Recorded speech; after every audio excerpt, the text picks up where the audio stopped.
I am the Tofu Golem. Please enjoy the video. You begin by preparing both devices and starting the pairing flow. Install Airdroid Parental Control on the child device and the parent phone, then sign into the same Airdroid account on both. Once done, grant device admin and accessibility permissions on the child device so monitoring functions work reliably. Make sure both devices are on the same Wi-Fi or have stable mobile data, and open the parent app to scan the child device QR code or enter the pairing code to initiate binding.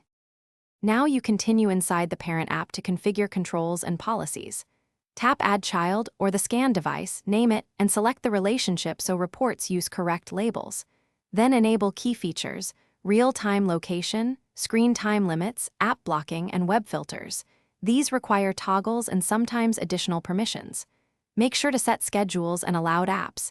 This is where you tailor restrictions to routines. Once configured, the child device applies rules automatically and sends status back to your dashboard. Finish by verifying that controls work end-to-end.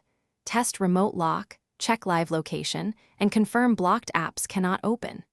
If binding fails, immediately recheck device admin, accessibility, and battery optimization exemptions on the child device because missing permissions are the most common cause. Make sure you rescan the QR or reissue the pairing code if needed. If problems persist, reboot both phones and update the Airdroid apps. That often resolves syncing or permission glitches quickly. Thanks for watching. Consider subscribing if we helped you today.